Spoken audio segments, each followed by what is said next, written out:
The following program is rated GE. It is suitable for general family viewing.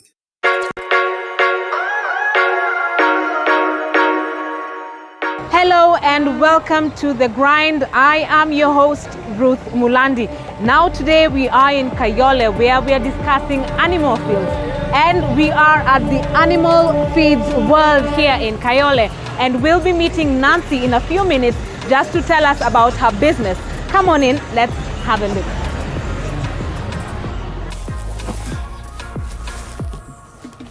Hello, Nancy. Hi. Hi, how are you? I'm really good. I love the stocking. Welcome. Thank you. Asante sana. Yeah. Business must be very good, eh? It has to. Oh, Yes. and we are happy about that. Welcome. And let's go straight into it. Thank you. So today we are talking about animal feed. Yes. But before we get to the business of animal feed, Yes. tell me who is Nancy? Nancy is this one. Yes. Yes. Nancy, who is Nancy? How did Nancy begin? Nancy is my name. Yes. Nancy Nyambura. And the business name is Animal World Feeds. That is me. Yes. So why did Nancy, or what made Nancy begin animal feeds? What drove you to animal feeds? The challenges that were there made me to be the Nancy that I wanted to be. So I had so many challenges in my life when I was at my 40s. 40. Yes. So you are still a young chick. Not really all that, but I'm not all that much old. But what made me to be Nancy Animal World is the challenges that I got in life. I was a farmer, and in a slum area, Kayole slum area, that is Matopeni, that is where I used to stay. So I was a farmer by, and that is something that I loved so much from the beginning when I was a young girl. Yes, the challenges made me to be a seller of animal feeds because one of the challenges that I had. So you say you are a farmer. Yes. What were you growing? What were you rearing? Maybe if you can enlighten me. Imagine nilikuwa nalisha kuku za kulea watoto. Oh, okay. Kama mama tu wa kawaida. So nikaanza mchezo tu kuweka tu vikuku. Kama vile tu watu wa nyumbani wanaikanga vikuku. I was a housewife. So bwana naye alikuwa mtu wa sio biashara. Alikuwa mtu wa he's a praba. So alikuwa natembea hapa na pale akitafuta riziki yetu ya kuishi. So you have also mentioned your background from when you were a child. So your background as a child was in a farm? Mlikuwa mnalea hizi za nyumbani tu lazima mama akuwe na ng'ombe, akuwe na kuku. Ndio unajua maisha ya ushago. Kuwe na ng'ombe, kuwe na kuku, kuwe na umbwa. Na saa zingine sugura kama mko na vijana. Na wewe ndio ulikuwa unawapatia. Na mimi ndio nilikuwa mkubwa. Yeah? So kati ya watoto 7. Oh, wow. So nilikuwa mkubwa, I was the second born. So I was interested with what my mom used to do because she was a farmer. Yes. So that's where I got my kupenda.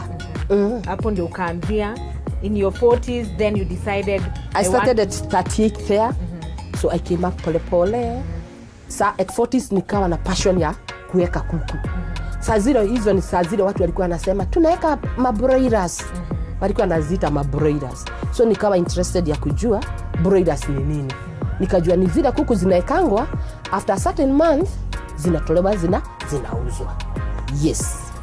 So this looks like something you started with. So ulianza na kuku ngapi ukianza?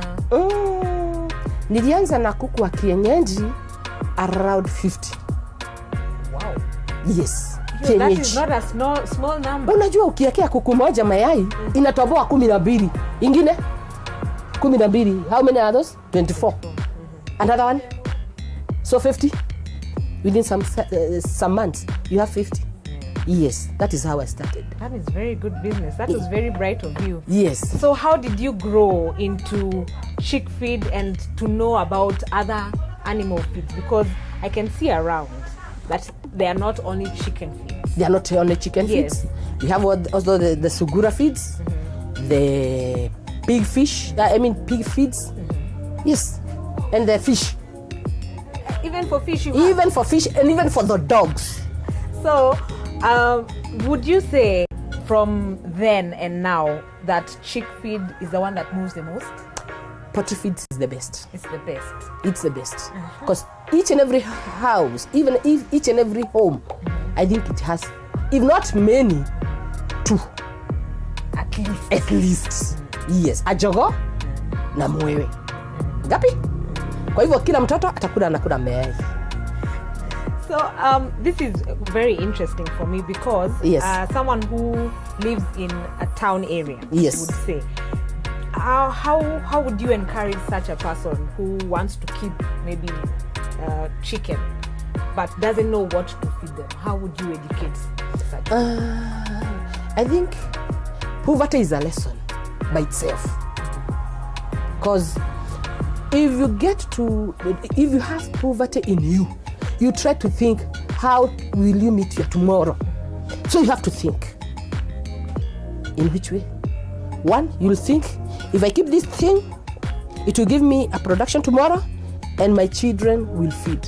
So in Nairobi, as we put it, we didn't, let me say, hatukuwa tunaona kama Kayole iko Nairobi.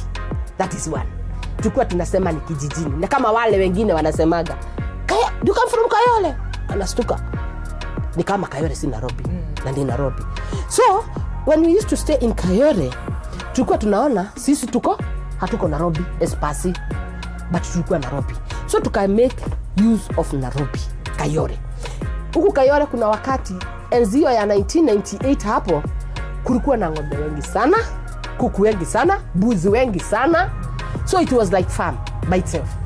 So hapo ndio nilikuja kuona ule niba tulikuwa tunaishi na yeye alikuwa anaweka mbuzi kwa plot. So I admired her. She used to milk goat milk.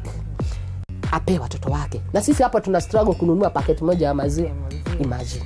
So in fact, you people knew about goat milk way back before you hit the business. That is what we used to take it as ni job tu ya kawaida. We ushibe na mwingine akuwe na. That's quite interesting because mimi I don't take cow milk. I can only take goat milk. Why? You know the secret. I don't. Now it's not a secret because goat milk is so expensive. Now in Nairobi, it's so expensive. By the way, that time we were given free. Anyway, we digress. So let's get back to the feed. Yes. How do you know what to give your animal? Like, let's go, for example, let's go with chicken because it's something that you have had passion with for a very long time. So how do you know this is the best feed for it? Let me tell you, we ran through experience. I used to keep chicken or hen, or let me put it, poultry. I used to keep chicken. I started with 50 kienyeji. So when I was having the 50, I was struggling to get chicken feeds. You know, in Nairobi, even if that you leave them outside to feed for themselves, they'll be stolen. Yes. And some won't remember to go back to home. So you have to take care. You enclose somewhere and keep them somewhere. And you know you cannot feed chicken with maize only. It won't give you production. So I used to go very far to look for feeds. So one time I had my friend who was at least knew about the feeds. She gave me some part of it, of her remedies. So I gave mine. I said, yes, my chickens are laying now. So I asked her, where do you get this? She told me, you know, the only place that you can get these feeds, you either go to supermarket or you go to industrial area where the factories are. Yeah. And so one day I decided to wake up. You know, having a matatu was a problem. I used to walk. So I could walk from here to Donholm, then from Donholm to industrial area. Wow. Yes. Wow. But you know, I had no job, so even walking was not a problem. Yes, it was not a problem because a matatu you can take it from here to Nairobi. It will take you 4 good hours before you reach. Because a matatu ni kamoja, kengine utasikia kako town ndio kama kanapanga raini kakarudi. So you tend to go. So I decided to go. I was sold this a pack of 10. It was so expensive by then because somebody who doesn't have work have to look for cheap things. Yeah. So I decided to go to Industrial. There was a company by the name Farm Feeds. So I went there and they sold me some feeds. I came with it slowly. Let me say that by then we didn't see to carry something with the back as if it was a problem. Yeah. So I carried it as if it is from Ushago. I carried it slowly. I came up to. And you walked back. Yes. That was determination. Thank you. It was. Yes. So you came back. So I came back. When I gave my chicken, it was laying once per week. It changed. Started giving me every day an egg. Every day an egg. Every day an egg. I said, wow, this is good. So I decided to give it now. So this is where I came to realize that the feeds are better than releasing the chick to go out and look for itself and then come back. So I decided to keep them in. I started trading the eggs. Once I saw the eggs, I go for the feeds. I saw the eggs, I got the feeds. Together, these feeds were a problem because they were scarce. Even the factory itself could look at you and say, what do you want? I need chicken feeds. Which type of feeds? Niarazani sijui. Izinataga mayai. So that is where I was trained by animal. That company used to be called Farm Feeds. Today it's called, even today it's there. It's called Farm Feeds. Yeah. So I came to realize there are other companies. I wanted to experiment for myself now. And this is how I went to Pebe, I went to Ruga. And so I decided to see which one would give me more production. And all of a sudden, I saw the 50 chicks. I decided to do away with them. I sold them all in one December. I got money. I can imagine that was December. Yes. Where were you? I would have looked for you. I was in Hawaii. Which year was this though? It was back in 1996. 1996. Yes. That was a big problem then. Yeah. I sold them all.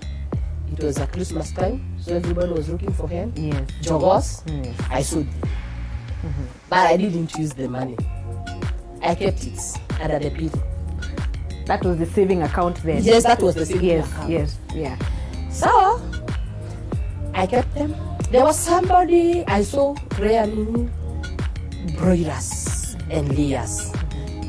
And so she told me, you can badilisha this and then you put them as a commercial business because you don't have another job. That is how I started mine. Nikaenda, nikabuku vifaranga, nikakuja nazo, nikachukua chakula huko. By that time I was helped my friend with a bicycle. He went, took for me, and then bring it to me. Oh. It was a charity material. I can imagine. It was a charity. And you know how the chicken feed very fast. Yes. So after 2 days, you have to have the feeds. Transport is an issue. The feeds are also expensive. Yes, feeds is also an issue. But I made it. You made it. So, I started pole. I was advised by, Kiabu people are very good. Also, now, since you have this manure of cook, what do you do with it? I throw it away. No, look for a cacao.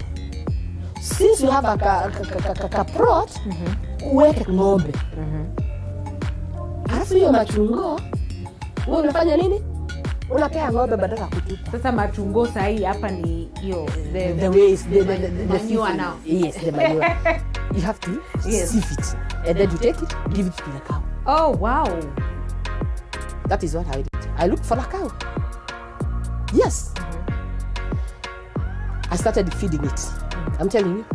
Until I got 4 daily cows with the smoker business. But I was helped somebody with finances to get a cow. And all this is because you changed the feeds from the chicken going out to get their food to now going and getting feeds from a verified or certified company. Yes. So these feeds, as they were training you, did they tell you what is inside the feeds that made production so high? Yes, they told me that there is this protein. They normally put soya, cotton seed. They use maize, the grains now. The grains are the ones that normally make the feeds. You have to have maize, the grain now, and soya, so that they may manufacture the feeds. So the production is their part. But they have to tell you, if you give these feeds for certain chick, let me say, the chick itself is 1 day chick. You don't have to give it the real, because it doesn't produce eggs. You're wasting your feed. So I was given the program to feed by them. Yes. And that is where I started now, to be an international farmer. Indeed, because this is the beginning. You started so well, and it's a journey that I can see you continue to have so much passion for. Yes, and I have so many more questions for you. Please do. But please, and our viewers, please bear with us. We are going to take a short break, but we'll be right back. Please, to know more about these animal feeds, don't touch that dial. Thank you.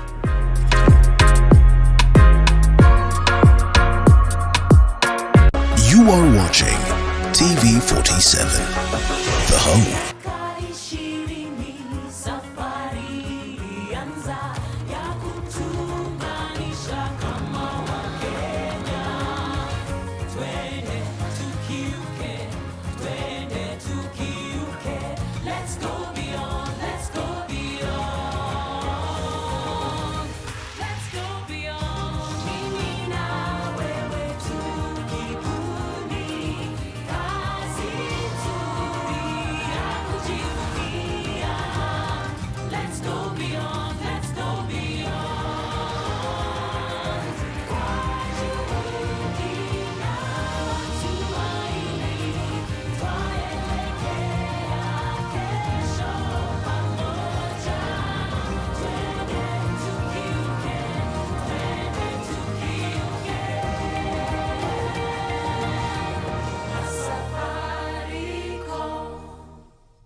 Raukia siku njema na tunukiwa offers kila siku. Pata offers zote mahali pamoja ili uongeze zaidi, utume SMS zaidi na ubrowse zaidi. Wewe usijali. Tuma namba ya kila supplier kwa hiyo soko. Nitajua nitaongea na kila mmoja wao. Very good. Piga *444 asi utunukiwe Credo double. Raukia siku njema na tunukiwa offers kila siku. Welcome to Nairobi Christian Center, Bahati. We are an Assemblies of God Church. The Home of Untold Stories.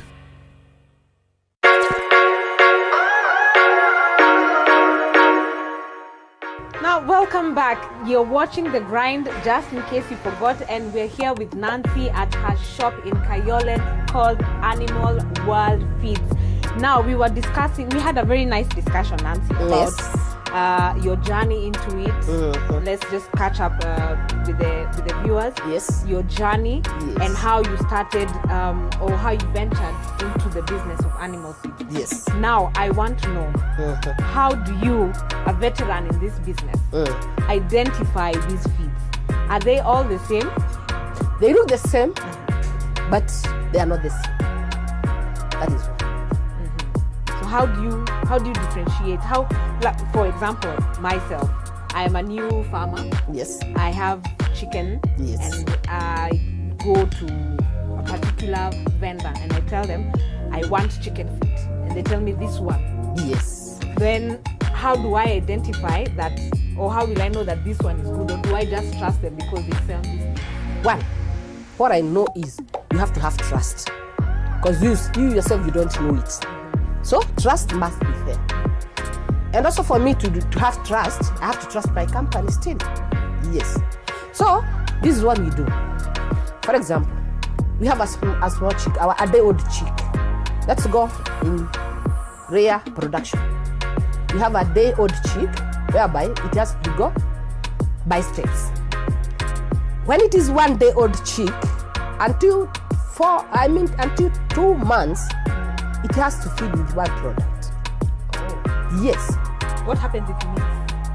Of course, it's like an infant baby. You can't give an infant githeri.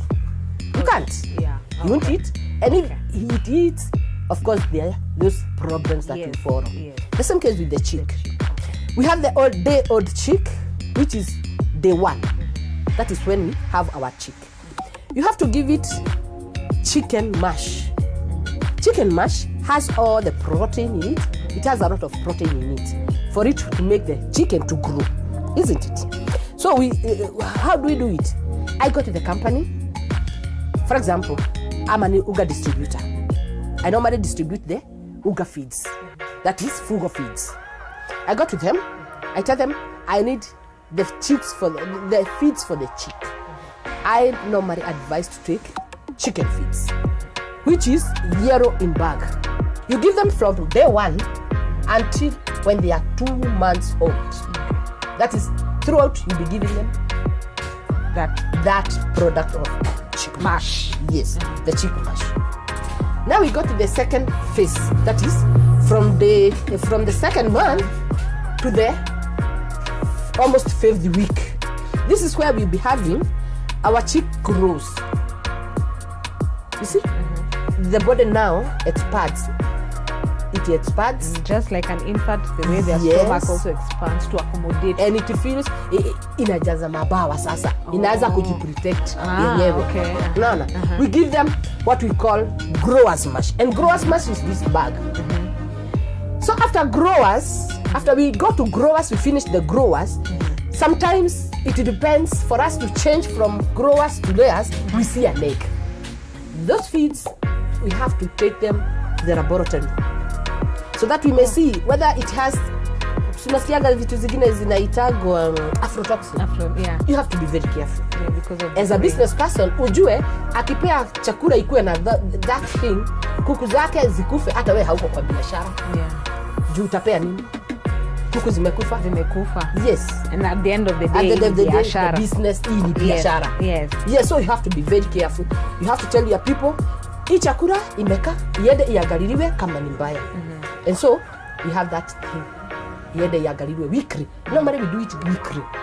Watu wa KEBS wanaenda, company inachukua chakula, inaita watu wa KEBS, wanapeleka, inafanywa analysis na kuangaliwa if there is something that is not right. Yes. So this business that you ventured into of selling feed, because I can see you're selling for broilers and kienyeji chicken and all these other animals. How is the competition like? Wow. That is where the problem lies. The competition is very high. Okay. Very, very high. And now the problem lies. Who are you competing with? It's somebody who has his or her own machine. She mixes whatever she needs. That thing is not taken to laboratory or to the KEBS to be given a stamp of approval. And you are genuine and perfect. What you are giving is perfect. And somebody somewhere, like for example, if I talk about broiler, you come to know that hawa watu wanafanya biashara ya kutengeneza chakula, wengine wanatengeneza kitu mbaya. Anakuja anachukua chakula ya unga, anarea nayo kwanza. Ikikaribia kuisha, anaendea hiyo ingine ambayo ni cheap ya kumalizia. Yako analea nayo inapeleka mbio. Akikaribia kuisha, anachukua hizo zako. Anauza ita throw away price. Umemlea, umemfikisha pahali fulani, analeta kitu kingine mbaya. Competition iko mbaya. With small companies that are manufacturing vitu ambayo ni mbaya. Now what would you say you have learned in this business over the years? Ni nini imekufundisha as a person and as a business woman of growing this animals? Let me tell you, in my business, imenifundisha to kuwa humble. If you are not humble, you can't work. Because you are dealing with people. Some are bad, some are good. And customer, there is this slogan, inafinyilia biashara sana. Customer is always right. My God. My customer is always anakuja na kupea zake. Hata akikujua wewe ni binadamu. You have to listen. Talk less. Wacha amalize zake zote. You have to know how to handle your customers. Ujue huyu anakuaga, huyu anatakaga deni. Na unajua akipata deni, unajuaga pahali anaedaga. The worst thing ni anachukua chakula, anakwambia kuku ilikufa yote nitakulipa na nini? So what do you do in that situation? Unakaa tu? wewe utapatia mtu ambaye atakwambia kesho hivyo urudie. Patience. Once bitten, twice shy. You can't do it. So also business has taught you how to have a thick skin. Yes. And how to deal with people. And you have to be tight with your business, because you yourself, you are going to the bank to borrow a loan so that you may run your business. Okay. Na pia mfundishe kwenda bank. On that note, what would be your words of advice to people who want to start this business? Thank you. Now here we are. Youth. Nataka kuwaambia. Wacha kupenda pesa, kukaa na pesa kwa mfuko. Ukitaka kwenda far. Ukitaka kwenda far. Chukia pesa kwa mfuko. Ifikae. Stay cashless. Nataka cashless. Stay cashless. Na ukiona ukiwa kwa biashara, tuseme umeenda town kununua vitu. Isn't it? Unaenda kununua vitu za, tuseme kwa kuchukua hizi vitu products. Ujipata ukiwa na dhao yako na haina kazi. Make sure that you buy another that thing and count it the profit that will be there, rather than having the 1,000 in your pocket. If you do that way, a rich man. Na pia kwa biashara, kaga ukifanya research. Hii kwa nini ilienda juu? Season hii kwa nini broiler nimeuza sana? Field iko aje? Ground iko aje? Don't be an office person always. Tembea chini. Ground, do research. Which are the product that is needed? So that also you tell the company. Tuko na challenge ya hii. Wacha kuuza ati sababu unaona tunasemaga when the deal is too good, hapo ndio unagogewa. Juu kuna mwingine amekuwatch hivi. Huyu mtu amechukua. Na kumbe saa nyingine pande nyingine anakucholea. So when the business is too good, think twice. Fikiria kwa nini kumeenda juu na next time kwenda chini. Si ndio? And with that parting shot from Nancy, we say always think twice before you do the next business, or whatever business you have in mind. Think about it, research about it as Nancy has advised, and always remember, usipende